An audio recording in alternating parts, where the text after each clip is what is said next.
আসসালামু আলাইকুম। আমি আজকে কথা বলবো স্টকটেক সিএসবি। আমরা অনেকেই স্টকটেক সিএসবি সঠিকভাবে ইউজার না জানার কারণে আমরা ইপিএস ভেক্টর অথবা জেপিজি পিএনজি এআই এগুলো আমাদের অ্যাডোবি স্টকে গিয়ে ইপিএস হিসেবে এড হয় না, মানে সিএসবি ফাইল হিসেবে গিয়ে এড হয় না। তো আজকে এটা কিভাবে জেমিনি এপিআই কি ব্যবহার করে আমরা সঠিক পন্থা অবলম্বন করে সরাসরি ইপিএস ফাইল দিয়ে আমরা এখান থেকে মেটাডাটা জেনারেট করতে পারি। তো চলুন লেটস গো। আমি নতুন একটি অ্যাকাউন্টে আমার এই মেটাডাটা ফার্স্টে ইউআরএল কপি করব। আপনারা এই মেটাডাটা পেয়ে যাবেন, এই মেটাডাটার লিংক পেয়ে যাবেন আমার ডেসক্রিপশনে বা কমেন্ট বক্সে, আর ইউটিউবের ডেসক্রিপশনে আর ফেসবুকের কমেন্ট বক্সে এটা পেয়ে যাবেন। ফার্স্টে এখানে ইউআরএল এখানে দিলাম, এরকম একটি ট্যাব শো করবে। দেন আমরা এখানে দেখতে পারবো যে হাউ টু গেট ফ্রি কি গাইড। এখানে আমরা গাইড বুঝতে পারবো ইংরেজিতে, যেটা আমাদের ক্রিয়েটর এটা গাইড দিয়ে দিয়েছেন যে কীভাবে এটা ব্যবহার করতে হয়। আমরা এখানে ক্লোজ গাইড করে আমরা সরাসরি ওপেন গুগল। এখানে চাইলে এগুলা আমি যদি দু একটা ফাইল দিই আপনাকে, যেমন সরাসরি এআই ইপিএস ফাইল দিচ্ছি, দেখেন সেগুলো জেনারেট করবে না, কারণ তার এখানে এপিআই কোড দেওয়া না, মানে এপিআই কি দেওয়া না, এবং সেটা আমাদের ফার্স্টে এপিআই কি দিতে হবে। এই জন্য আমাদেরকে এটা রিফ্রেশ করতে হবে। ওপেন গুগল এআই স্টুডিও, এদিকে আমাদেরকে এগ্রিমেন্ট করতে হবে, কন্টিনিউ।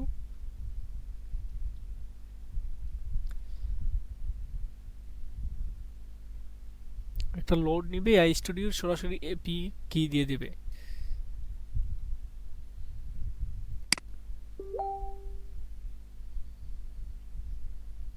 আর আমাদের যে মেটাডাটা এটা একেবারে ফ্রিতে মেটাডাটা দেওয়া, আনলিমিটেড আপনি ব্যবহার করতে পারেন। ইপিএস জেপিজি ইচ্ছা মতো নিজের স্বাধীনভাবে এটা আনলিমিটেড ব্যবহার করতে পারেন।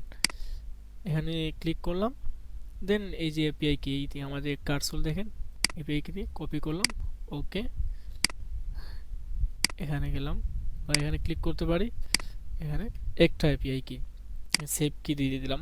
হ্যাঁ, এখানে সেভ হয়ে গেল।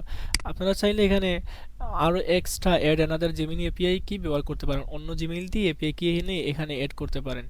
তাহলে কি হবে, একটা এপিআই কি যদি 1 সেকেন্ডে একটা হয়, তাহলে 1 সেকেন্ডে দুইটা হবে এপিআই কির কারণে। এটা দিয়ে দিলাম।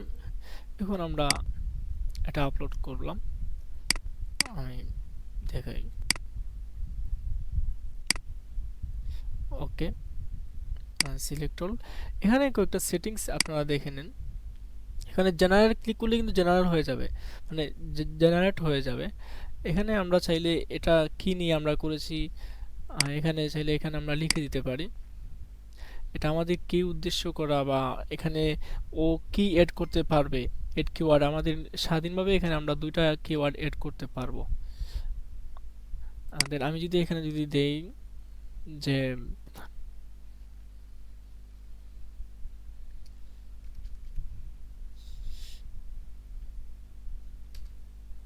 ওকে, এন্টার চাপলাম, এখানে একটা অ্যাড কি হয়ে যাবে, এখানে সিলেক্ট ক্যাটাগরি, মানে এর কোন ক্যাটাগরিতে পড়বে। আপনি যে কোনো একটা ক্যাটাগরিতে রাখতে পারেন। আমি পিপলই রাখলাম, যেহেতু একটা অ্যাডাপ্টার। পিপলে রাখার পর আমি এখানে আমরা জেনারেটে ক্লিক করব। আর ফার্স্টে আমাদেরকে একটা অ্যাকাউন্ট ক্রিয়েট করতে হবে, দেন সেটা কাজ করতেছে, খুব একটা ফাস্টলি কাজ করবে। একটা রেডি এখানে দেখাবে যে কয়টা পেন্ডিংয়ে কয়টা রেডি, এখানে দুইটা দিয়েছে, দুইটা রেডি। এখন এখানে আমরা সিএসবি এক্সপোর্টকে সরাসরি সিএসবি ফাইল, এখানেই সিএসবি ফাইল ডাউনলোড করতে পারবো। এই হলো আমাদের সিএসবি ফাইল। তো আপনারাও ট্রাই করেন কিভাবে আমাদের এই মেটাডাটা ব্যবহার করতে হয়। এই টিউটর ভিডিও অনুযায়ী আপনারা ব্যবহার করেন, আপনারাও ইনশাল্লাহ ভালো একটা ডেভেলপমেন্ট হতে পারবেন। ভালো থাকেন, আল্লাহ হাফিজ।